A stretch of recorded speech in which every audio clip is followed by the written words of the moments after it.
যারা কলেজে ভর্তি হওয়ার জন্য অপেক্ষা করে বসেছিলেন অবশেষে শুরু হতে চলেছে তাদের জন্য 2025 সালে সেন্ট্রালাইজ পোর্টালের মাধ্যমে বিভিন্ন কলেজে অ্যাডমিশন প্রক্রিয়া। অনেকে বলছিলেন 17 জুন 2025 থেকে এটা শুরু হবে, সেটা কিন্তু এটা না। বিভিন্ন কলেজে ফর্ম ফিল আপ মানে WBCAP পোর্টালে রেজিস্ট্রেশন এবং অ্যাপ্লিকেশন করা যাবে 18 জুন দুপুর 2টো থেকে। এই প্রক্রিয়া চলবে 1 জুলাই 2025 পর্যন্ত, মানে 14 জুন থেকে আপনারা 1 জুলাই পর্যন্ত ফর্ম ফিল আপের কাজটি করতে পারবেন। 6 জুলাই মেরিট লিস্ট পাবলিশড হবে এবং সিট অ্যালটমেন্ট হবে, মানে 6 জুলাই আপনারা লগ ইন করে দেখতে পারবেন কোন কোন কলেজে আপনার নাম এসেছে। আর এই 6 তারিখ থেকে 12 তারিখ পর্যন্ত আপনারা ফার্স্ট ফেজে ভর্তি হতে পারবেন। আর যদি আপনারা পছন্দ মতো কলেজ ফার্স্ট ফেজে না পান, সেক্ষেত্রে আপনারা আপগ্রেড করতে পারেন 17 থেকে 20 জুলাইয়ের মধ্যে।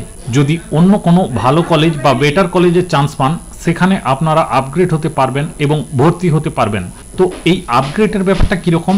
ধরা যাক আপনি ফর্ম ফিল আপ করলেন এবং ফর্ম ফিল আপ করার সময় 25টা কলেজ চয়েস করেছেন। এবার অবশ্যই আপনার ইচ্ছা থাকবে যেটা আপনি 1 নম্বরে চয়েস করেছেন সেটাতেই যেন আপনার নাম আসে, কিন্তু দেখা গেল 6 নম্বর কলেজে আপনার নাম এসেছে, ফার্স্ট কলেজে আপনার নাম আসেনি।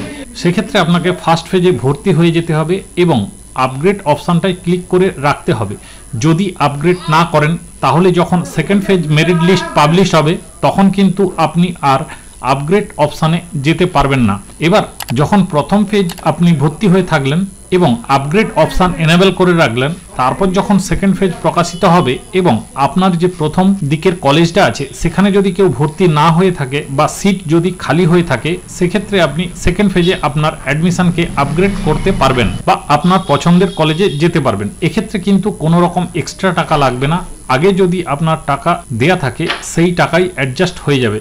যদি বেশি টাকা লাগে অতিরিক্ত যে টাকাটা লাগছে সেটা অ্যাডজাস্ট হবে, আর যদি কম টাকা লাগে সেটা আপনার ব্যাংক অ্যাকাউন্টে রিটার্ন চলে আসবে। আর 24 থেকে 31 তারিখ হবে আপনার ফিজিক্যাল ডকুমেন্ট ভেরিফিকেশন, সেটা কলেজে গিয়েই করতে হবে। আর 1 আগস্ট 2025 থেকে ক্লাস শুরু হয়ে যাবে 25-26 সেশনের জন্য।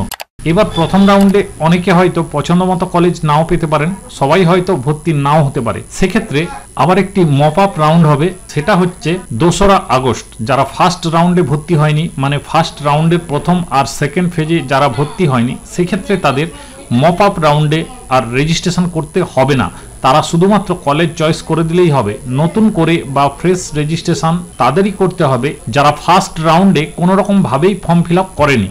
এই প্রক্রিয়াটি চলবে 2 তারিখ থেকে 11 তারিখ পর্যন্ত।